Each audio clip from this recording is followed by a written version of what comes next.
I love real-time strategy games. I've played pretty much all of them. There's a new one on the horizon you've been hearing a lot about. Stormgate. Wishlist on Steam now. We'll get that out of the way. But Frost Giant released a new discussion topic. Meta progression and progression systems. So, try to get everything out of your head before we start this. I have already kind of broken down what I think about them, what I think is good and bad, and examples. I'm going to try to distill it here and keep it at less than like half an hour in the best way I know how, which is rambling at a camera on the internet. So, this is from Stormgate Nexus, from Bayomo, putting all this out there. This is last week, February 2023. They talk about match progression, unit veterancy, inventory systems, social systems, achievements, all of that. Let's take a look quickly at the Reddit post on the Frost Giant Studios and Stormgate subreddits. So, hi everyone. It's been a little while since we last had a discussion, so let's get right back into it. We're going to discuss systems that have a huge impact on the game, and both the fun of an individual match or story mission, as well as the long-term impact on the game. Progression. There's player progression, which we call the player's journey of personal growth as they become more skilled. Game progression, where rewards are unlocked, characters or units become stronger. Quests are completed, often ending with beating the game. And credits on that. We're going to have two subcategories, game and match and meta progression. Match progression rewards players for accomplishing tasks within the confines of a single match. Any rewards also contained within that match. Unit Veterancy is a good example. Wayward Strategy wrote a great article. Here's the thesis here. Mostly focused, the largest example is Company of Heroes, which I've been playing Company of Heroes 3, so I feel a little more qualified to talk about this. I do love the title. Killing for that promotion. Tagged with Company of Heroes. But if you're interested in diving deeper, you can go check that out. I think another example is actually StarCraft 2 co-op with the leader abilities you unlock, which I'm going to be referencing a lot of. Maybe a little more familiar for many people. And then meta progression is a system that gives a game a sense of permanence, with goals and rewards that live outside single match, typically recognized between sessions at the account level. Achievements are a good example of a meta progression system. Roguelike games, I like my roguelites, tend to be very good at meta progression. That's actually like the whole game. So, roguelite especially, the ones that you build up a little over time, though I don't think you can compare RTS games with that. We're exploring the idea of unit veterancy for Stormgate, which is the best description, though, a very unwieldy term in my opinion, and how and where to use it. This type of system tries to capture the player fantasy of having a favorite unit or squad rank up over the course of a match, gaining additional stats, strengths, or abilities. Potential downsides of this type of system, specifically for PvP, including making the game more snowbally. Player with better micro that won early engagements widens their power gap against the opponent to a point where a comeback is unlikely, which often leads to frustration and more boring matches. We're also looking at ways to customize the gameplay and feel of your armies in the campaign and our 3-player co-op mode. One of the approaches is a Warcraft 3 inspired inventory system. The idea is leader characters can be customized by equipping items from creep camps, which we're testing, or by completing objectives. Those items will confer certain bonuses or synergies, allowing a player to contribute to the game in different ways. Meta progression as well. Many players love achievements. We're thinking of meaningful rewards that you can earn for completing certain objectives and campaign progress. One thing we won't consider is any sort of meta progression reward that will make you more powerful in 1v1. We see our competitive 1v1 experience as a pure test of skill, and we will never compromise the integrity of that experience. I'm adding a dramatic pause, so that way I can reference this timestamp when people start complaining. We're also looking at how we can make a satisfying leveling... Okay, one back to it. That's StarCraft, all right?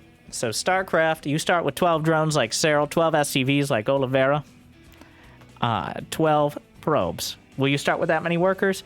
The idea remains the same. No amount, no thousands of dollars on winter announcer packs or skins, no thousands of hours in co-op is going to make you start with an extra worker or more damage.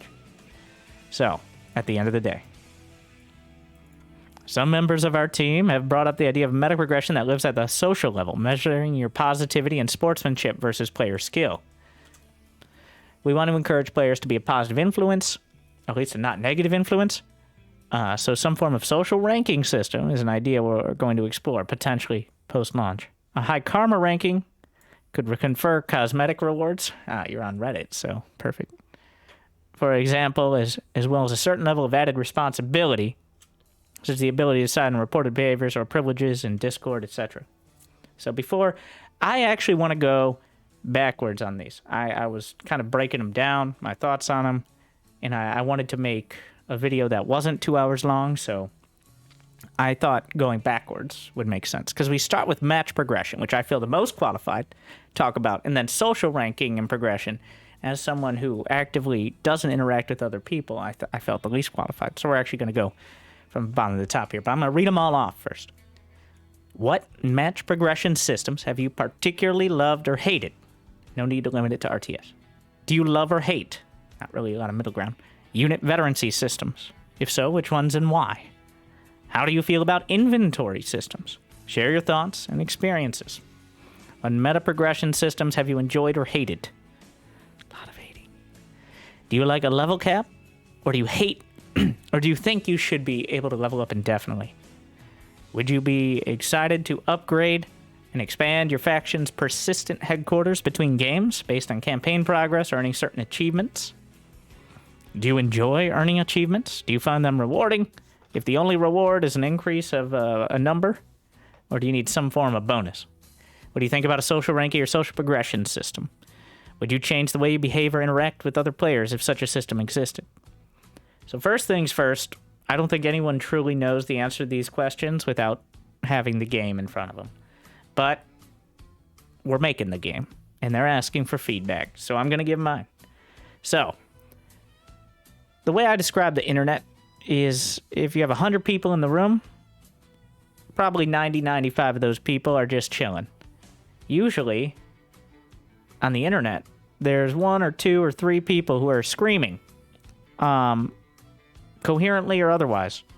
And then 1 or 2 people who say, you guys calm down. And then the screaming people just start screaming louder. And so everyone pays attention to all of that. So that is just kind of reality. If you've ever seen StarCraft 2 general chat, or any chat, or the internet in general, you'll know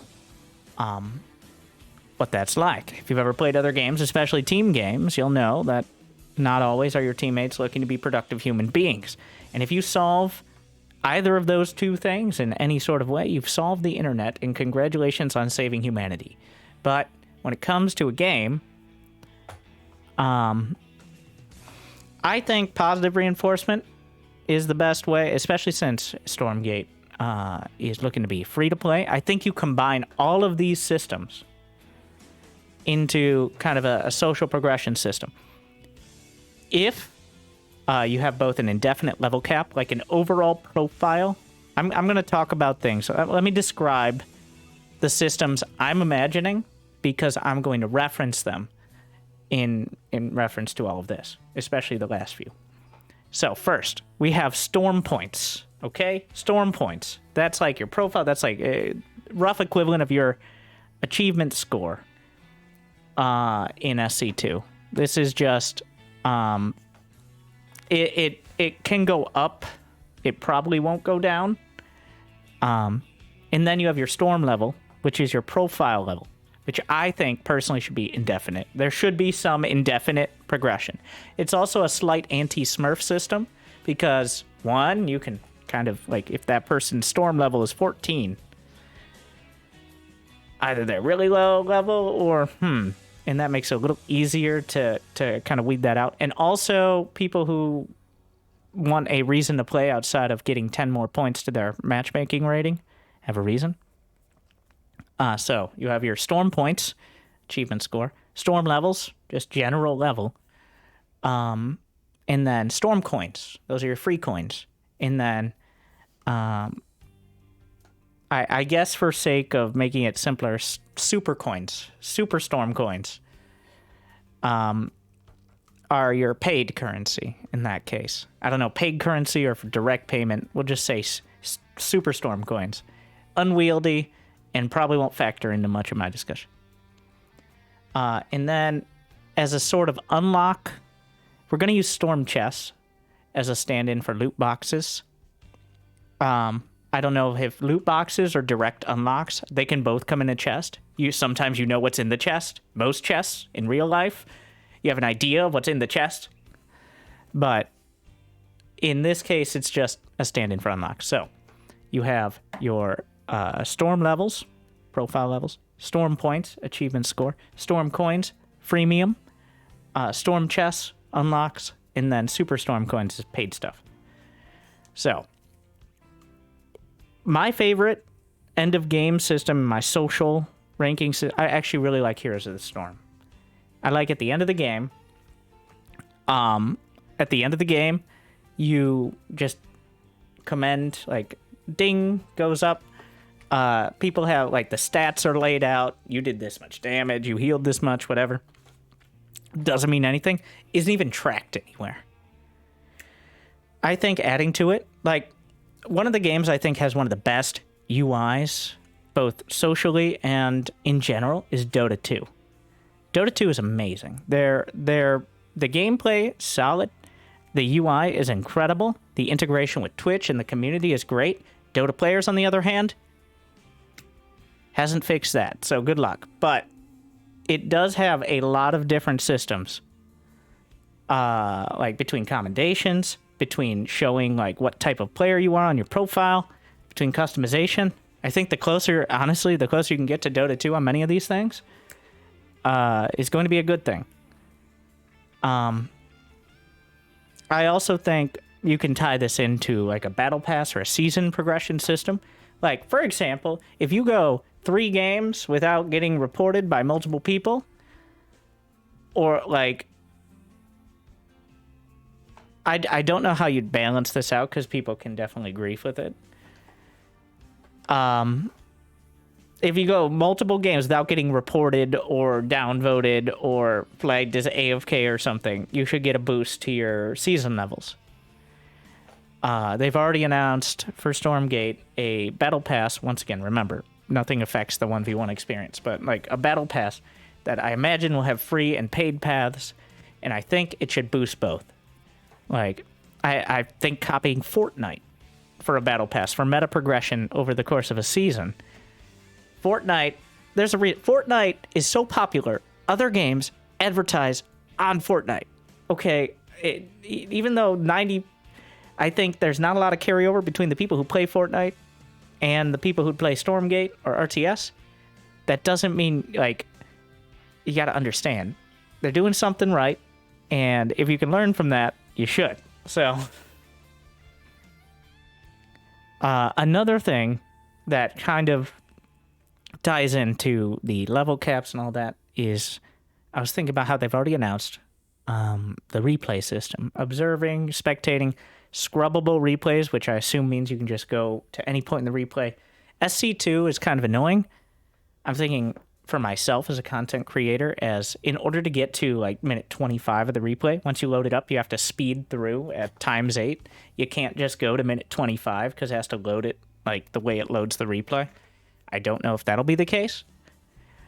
But I was thinking like a play of the game system, a battle of the game, or something like that.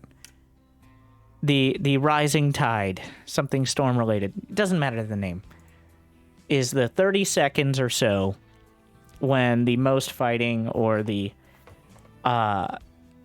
most resources lost or most units fighting or whatever, which I don't think is particularly hard to pick out. Especially, in fact, it might be easier in an RTS game to do that, because no matter what, if 5,000 resources are lost in SC2 in 30 seconds, it doesn't really matter how bad the fight is, it's still going to be interesting.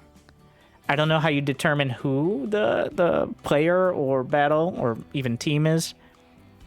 Well, probably whoever wins the fight, but on top of that, you know that's already a thing in like Overwatch. But here's what I was thinking. Go to StarCraft over here. What if, instead of this silly screen with all this static stuff, you could, and maybe this is tied to having a good progression system, like maybe cool stuff on your profile. Instead of here, you just move everything over to the side. Rank, games, whatever. You've got all these tabs. And you have a video or that clip or some version of your chosen play of the game. Like, you got play of the game. People go to your profile, they can see your play of the game. I think that'd be cool. That'd be customizing. Like, even if you're a Bronze League hero, you probably have a cool play you made. And you could put it there, right there on your profile. And you can judge someone by it. Like, oh my god, your play of the game was DT rushing someone. Psh, oh my god, DTs kill them because they didn't have detection. By the way, side note, let's stick with the Warcraft style of detection needed, not... Widowmines were a mistake, unrelated. But I think that's another way you could tie it in. You could tie it into a social system, is having these positive things tied to it. Now, the technical term, fuckboys, are still going to exist. They're always going to exist. I don't know exactly how you deal with them. I think the StarCraft / Heroes of the Storm system of just muting them if they get reported enough, and then name changing automatically to player, and then eventually, obviously, you have to have some sort of moderation. But the more positive reinforcement you add, the more you weed out the casual fuckboys. You only have the committed ones then, and that's like a whole nother level to deal with. But I'm just going to throw some numbers out there. I'd say in my experience in team games, approximately 20% of people are casual fuckboys that get salty, they get upset, and they don't know how to express that well. But if you incentivize that 20% to at least put some effort into getting something, then I think you could kind of cut down on it. There's going to be another 10%. They're gone. Okay?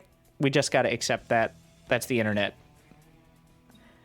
But I don't think it's most people, but they're definitely out there. So I think these kind of systems can cut down on it. And also, like, that's not the intent. The intent is to reward people for playing the game. So positive reinforcement weeds out the more casual degenerates. But in a more positive note, StarCraft has changed me after many years. That wasn't the positive note. The positive note. Achievements. I think there should be 3 to 4 different systems. Let's start with the Battle Pass system. Fortnite. Copy Fortnite. Daily quests, season challenges, weekly challenges. There you go. Those add to your storm points. Okay? Or maybe your season points. Which at the end of the season add to your storm points or something. Maybe you have like a season score. And then you have achievements, which are one-time thing, like feats of strength in StarCraft, where you beat the campaign on Brutal, or you reach X level or something. And then I think there should be milestones, which are essentially infinite or very high, like win 5 games, win 10 games, win 100 games, win 1,000 games, win 10,000 games. Like, these are things you can keep, like a rogue, where you've done it before, but now you did it even more. Oh my god. So I think combining all those systems gives you, one, a reason for people to play today, reason for people to play next week, reason for people to play this season, reason for people to play next season. So you have things to accomplish now and things to accomplish in the future. Right now in StarCraft 2, and you could do this with 1v1. Like, it doesn't have to. None of this affects the actual experience of the game. This is just outside of it, a meta progression. So right now in StarCraft 2, especially in 1v1, but also other pretty much everything outside of co-op and campaign. What do you get? You played 15 games today. You lost 9 of those games. You won 6 of them. 6 and 9. You lost 78 MMR. What did you get? You lost 78 MMR. You suck. That's it. That's it. Your level's already maxed out. You've been level 50 since 2 days after Legacy of the Void came out. There's no other sort of progression Maybe eventually you get like that in StarCraft 2, there's like a profile. Yes, there should be some sort of rewards here, and you could tie that into like a faction headquarters. But all you really get in StarCraft, it truly feels like over time. Like, at some point, the career games, but that is also not necessarily great because maybe if somebody looks at your profile, dude, you got 7,000 career games and you're not top 50 GM. What's wrong? StarCraft 2 is from a different time. I think we can learn from that. I think the mastery system of co-op is also very good, just throwing that one out there. Though, I do hate the prestige system. I think it's very silly and counterintuitive. But that's kind of... We're not quite there yet. Remember, we're going upwards. Faction persistent headquarters. Here's my dream. Is you can, if somehow you could load in less than 5 seconds on most computers, you go to a small map where you can customize like setting up it's like in an RPG, like in World of Warcraft or something. You have, I don't know if they have houses. I don't know, you know what I mean, but you have like your own little island, or you can customize your command center, you can put stats, as long as it's also a menu. This is one of the things. I do get annoyed when games turn things that could be menus into stuff in the game. But if it was tactfully done, I think that would be a very cool thing. I don't think it's necessary, but I'd be excited to go back and bring my new little like achievement trophy or something and put it down next to my command center or something. Age of Empires Online had like a capital city. Yeah, something like you build up your city with your achievements and stuff. I think it's fine to just like have stuff on the profile. I don't know what this would mean. This seems like this leaves it very open. So that's my dream as a more multiplayer oriented. But I think like the SC2 campaign, I do think it doesn't... Okay. Rephrase. I think too hard.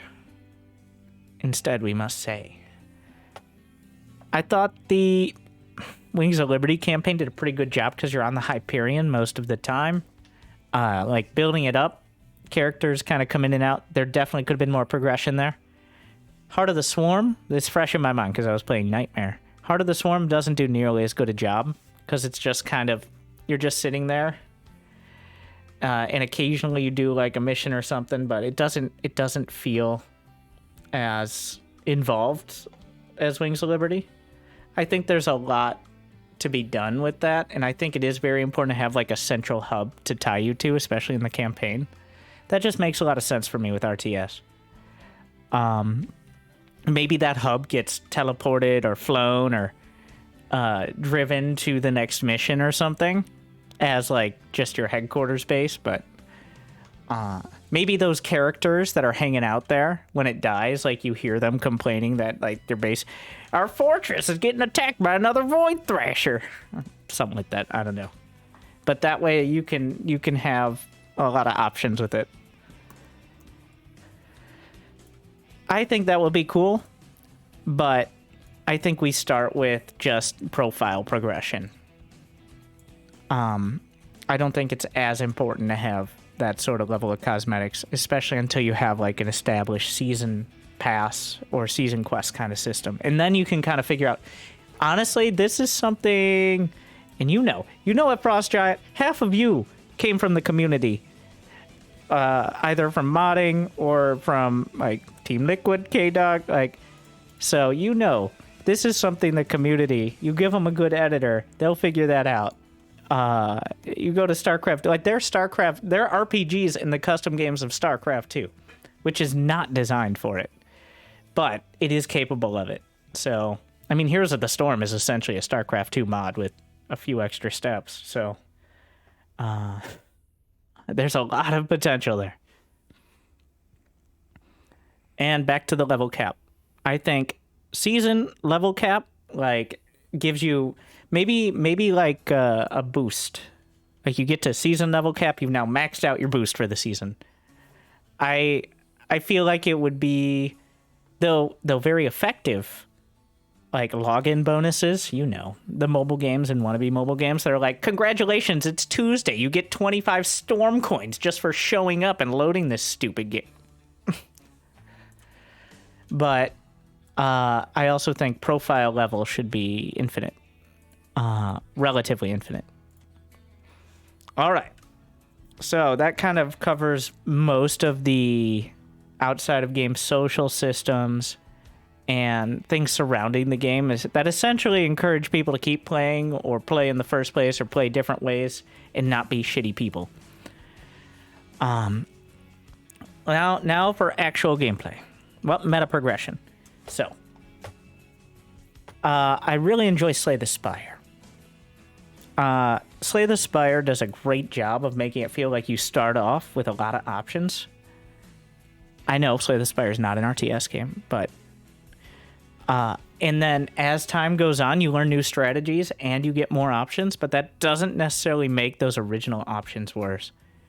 You get new cards, you unlock new artifacts that kind of modify how things work.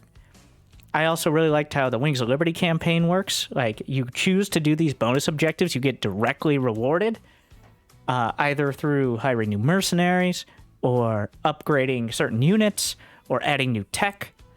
I think those are... That feels really solid. Like, I really like that, especially for PvE. What I don't like is co-op prestige. I said I like mastery, but the idea of stripping away most of your basic upgrades in order to eventually get them back. I've only prestiged one commander, like, and it was a slot. It feels terrible. It feels pointless. Like, it should add to your feeling as opposed to feeling like you have to grind up a new character. It is incredibly counterintuitive to me. That system for prestiging commanders, I think that was a mistake.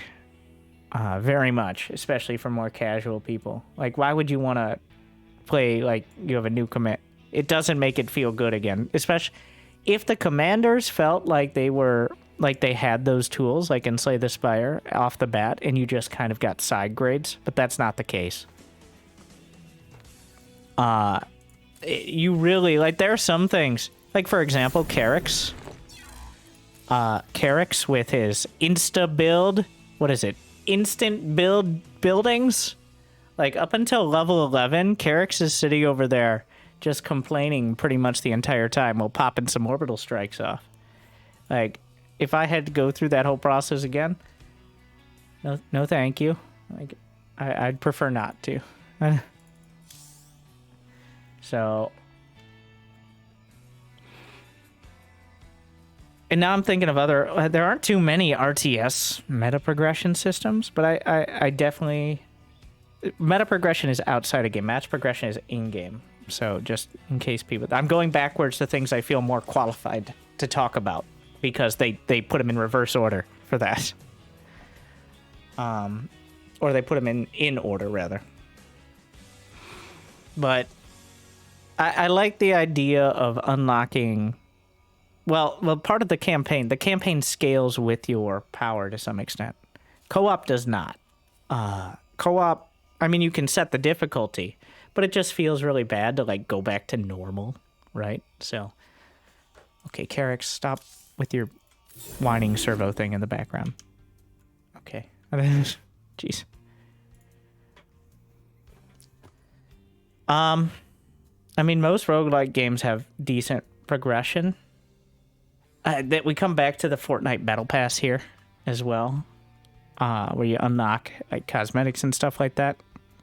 I did like the war chest being more directed, but I think the war chest was very bare bones. It definitely could have been executed better. I think this is where things that like tie to your profile and stuff tie in as well.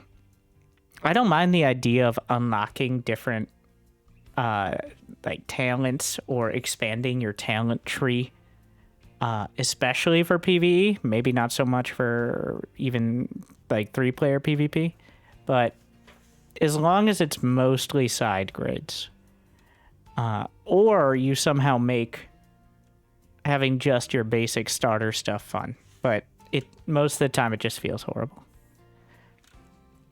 Speaking of feeling horrible, inventory systems. Okay. So it's always felt, I think the best inventory systems are the top bar. I'm going to reference the top bar in co-op. Like, I like how Tychus was executed as an example, where your items either give you some abilities that are already integrated into your command bar, or you just have top bar abilities. Having heroes add on, I don't know, I'm just thinking of Warcraft 3, where once you get used to it, it's still not the easiest thing. I could see in PvE, like, passive items being added on to strong or hero units. Maybe an ability or two. Like, Heroes of the Storm does a pretty good job of managing that. You don't pick up items, really, but it's a relatively simple experience to use items or abilities on the field. But I'm not huge on a focus on it, because it feels like, in many cases, items are just things that could be accomplished in other ways, like upgrades, or just like directly interacting with a shop or something. It feels like it might have its place in specific game modes. And also I was thinking of, like, in a co-op, here's what I was thinking. There's a lot of custom games that are kind of this end, but instead, like, a game mode that's PvE/PvP. This is one thing, like, there's a game mode I really like. I like the idea. It's rarely balanced very well, but it's called Gambit in Destiny 2, where you fight PvE. You have a certain setup. You fight PvE, collect the little motes or whatever, and then you can create PvE issues on your opponent's side. So essentially, you collect 10 motes, you slam them into the thing, which does have a cool animation, and then the other side gets, like, 2 medium-sized enemies they have to deal with. I think that it's not really directly related to inventory, but I think that's a really cool way. Also, Zerg Wars in SC2 is kind of like this, where you can choose to purchase upgrades for the Zerg fighting your opponent. It's not a directly PvP system, but it essentially makes things harder for your opponent, and that's how you're fighting against them. Like, your efficiency in PvE translates into making it more difficult for the other team. So I'm not really describing this well, but I really like the basic concept around Zerg Wars. Zerg Wars is somewhat muddied because there's just a bunch of stuff you can do, like, to actually directly attack your opponents that I think ruins the game. But the idea of upgrading the Zerg and fighting this PvEVP battle, I really like. And I think you could... items that do things like that. This is getting a little bit away. I'm more focused on PvP. I don't know. I wouldn't like it to be a main part of playing a campaign or a co-op mission, but I could see it in niche scenarios, like 1 or 2 missions, like that mission where you have the... I think the mission that inspired Tychus, which is the Belly of the Beast in Wings of Liberty. When you go around, you got Swan's turret, and everybody has their abilities and stuff. I think you could add stuff like that. All right, moving on. Veterancy. So, I've played Company of Heroes 3. In fact, I'm currently ranked in the top 500, which is not saying that much, because there's only like 10,000 people ranked. But I've come around to not outright hating the Veterancy system. Okay? I've come around to that. I really dislike most of Company of Heroes execution, though. Partially, or mostly because of how it's executed. Every unit has Veterancy. Every unit. So, the first thing they teach you in the tutorial is how to retreat. which gives your units, they just start running away back to your base, and they take a lot less damage and all that. I hate that. I hate how the best strategy is as soon as a fight looks kind of mediocre, you run away. And there's just a button that's, it's like they describe it as the most important button. So, I could see some key, like it makes sense to me on gatekeeping power. Because, for example, and StarCraft really suffers from this issue, StarCraft 2 rather, is that most units come out of the box, like they come out of the barracks, or the Stargate, or the larva, at 80 to 90% of their potential strength, outside of like basic upgrades. So it is a way of gatekeeping power, but I think it's overblown, especially in Company of Heroes. Like, it's kind of silly to me that every single unit has these little stars. I would also very much prefer a visual upgrade. Like, I think it should be on core units. Like, for Company of Heroes, it's tanks. Like, major vehicles. That makes sense. You don't want a tier 3 tank coming out and just wiping the field. There should be some sort of gatekeeping to make sure that it's not impossible to get this unit, but also it doesn't just come out and win the game. But on each infantry, on each individual... No, I want to watch them fight and die. That's one of my favorite parts of StarCraft is the back and forth battles where units are dying on either side. Age of Empires. I love Age of Empires trash battles. Age of Empires 2, when in the late game, you just have these units that only cost food and wood, which are near infinite at a certain stage of the game. And then your more important units that cost valuable gold start wading through and just cutting down other units. And those, like, they don't have any sort of progression, but there's a lot of upgrades and other things that go into those units, while everything else just fights around them. So, I think this ties into progression systems with unit veterancy. Like, Minsk. Honestly, I had it right in front of me the whole time. I did, because I've been playing Company of Heroes, kind of forget about Minsk. Because Minsk has veterancy, right? He has his Royal Guard or whatever unit.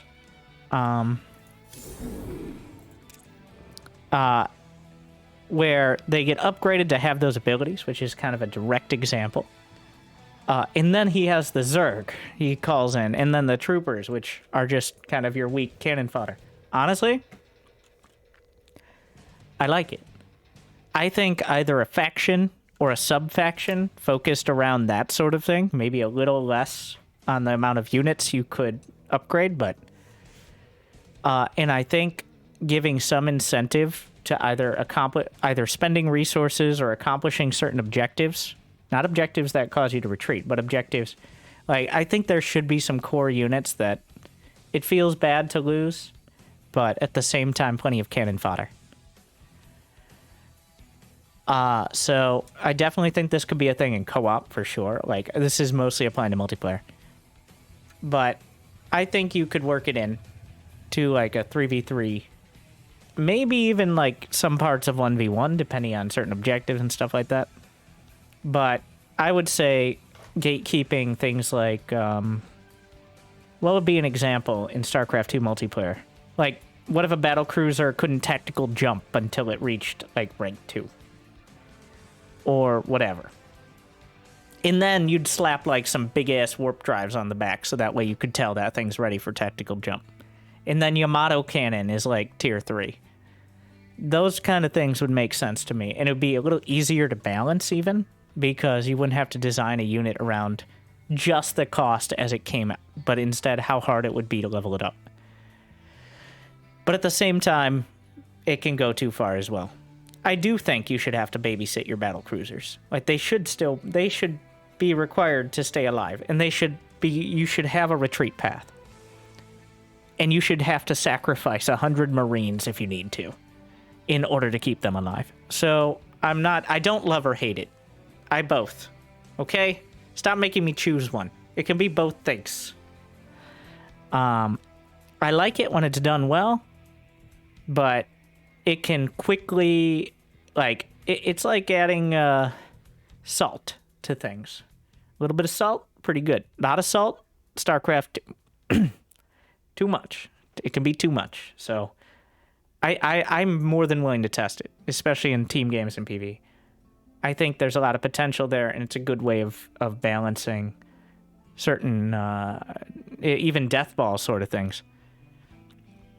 And could be used as a comeback mechanic as well. I'm going to get into match progression systems now. So, there's a few things I'm going to reference. 1, StarCraft 2 co-op. 2, Heroes of the Storm. 3, Counter-Strike Global Offensive. I think Counter-Strike Global Offensive is the best designed esport.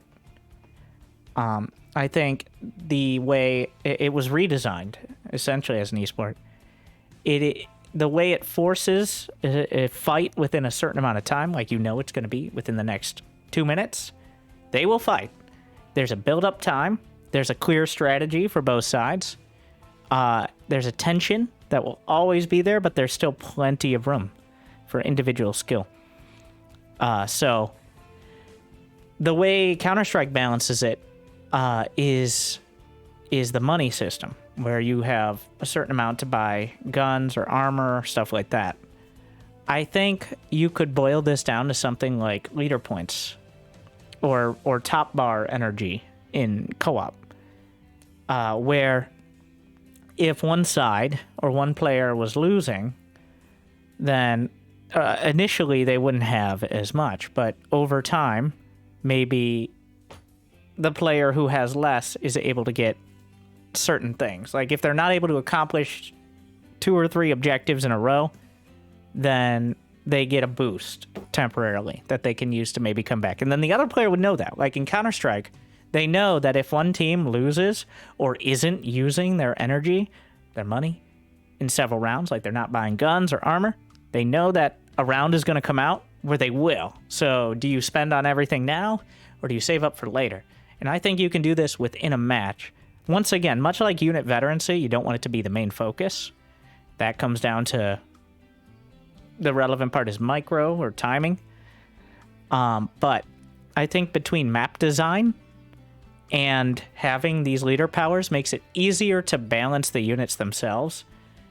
Like, for example, what if you had to use 50 energy? Let's say we'll give a max of 200, just reference co-op. 50 energy, for 30 seconds, you unlock like Blink or a Depth Shades. So for those 30 seconds, you have to deal with units that can get in your main, stuff like that. At the same time, 50 energy for medevac drops or something, or maybe even like siege tank medevac drops or something.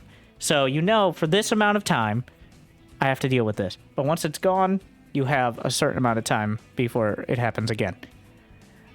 Makes it so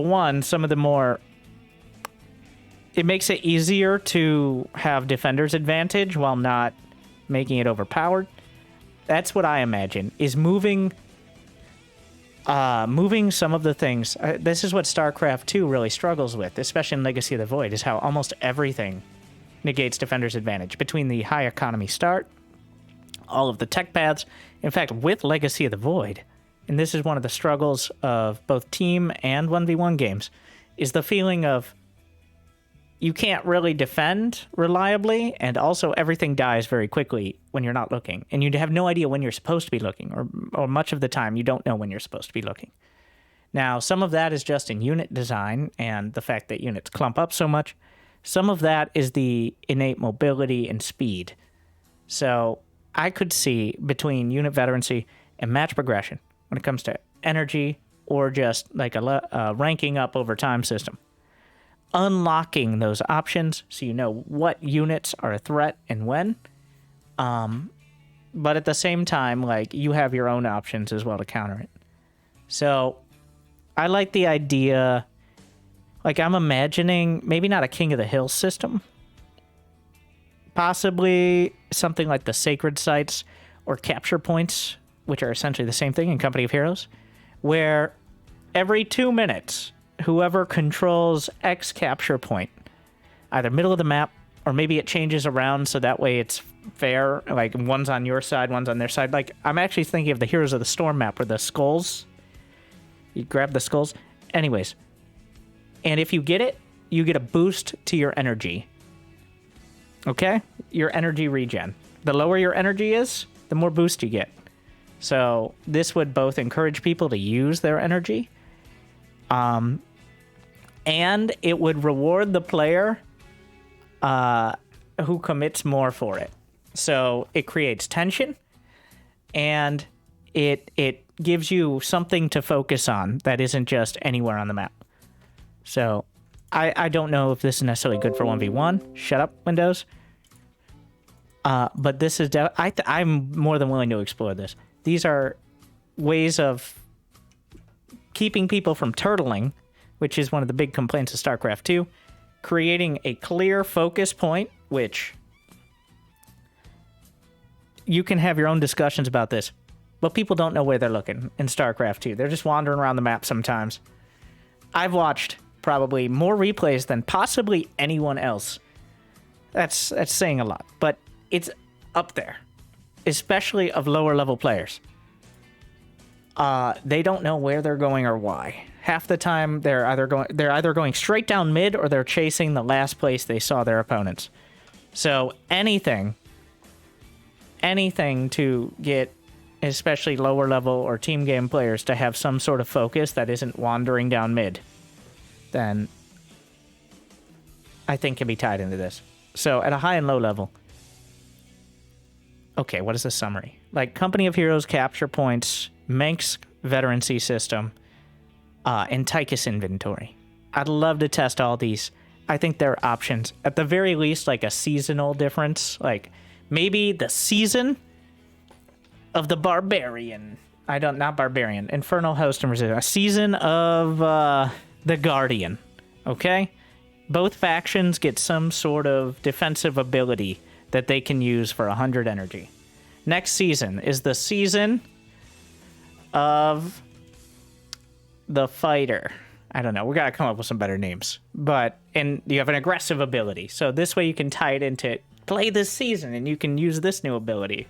Or sub-faction or something like that. I also do like the Company of Heroes battle groups / commander system. I don't love exactly how it's executed, but it does help you level up a little quicker if you're actually fighting. The idea is good. Once again, execution... but it does give you a little bit of flavor in how you play, especially... Honestly, I think Company of Heroes 3... My best experiences, and it feels designed around 3v3. It actually does. Like 1v1 just feels like whack-a-mole with a side of rock, paper, scissors. The maps, like the units don't really move around very well for that. There's just too much of the capture point system. But when you add 3 players in without too many more points to capture, it does become an interesting give and take between all the call down abilities and the units.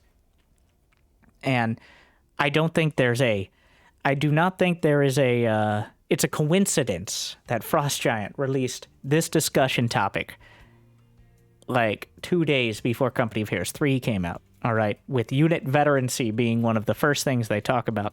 I don't think that's a coincidence. Especially since they've said they have been playing Company of Heroes 3. So I'm referencing it directly because I have as well. So, quick summary. Let me play the bait. When it's ready. I don't hate the idea of any of these systems. It's all in moderation. Copy Fortnite. Heroes of the Storm has a lot to learn from. I don't think the failing of Heroes of the Storm was necessarily the gameplay. It was a lot of the stuff and marketing surrounding it and all that. But it is by far the most interesting MOBA, in my opinion. The most fun. The objectives could easily translate to RTS. Just strip out the MOBA aspect and change it to RTS armies, and you could probably do most of the same stuff. So, also achievements, different varied achievements. Give me infinite levels. If nothing else, just keep letting the number go up. Okay? If nothing else. You heard me say that. I know. Anyone at Frost, you've heard me say that before. At the very least. Let me make number go up. That's all. That's the most important thing for me. So, I hope this covers it. Leave your comments. I'm probably going to post this on the second channel, where I've been posting more discussion style stuff. The clickbait casting and everything will remain on the main channel, but I'm looking forward to it. It's a very interesting discussion, and I'm going to keep thinking about it. I'll do a follow-up if I come up with any massive revelations, but for those who haven't yet, wishlist Stormgate on Steam. It costs you nothing, just like Stormgate will, and helps with marketing.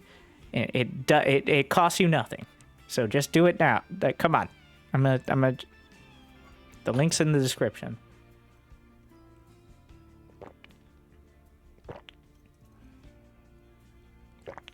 Thank you for watching. Good luck, have fun. Stay chill.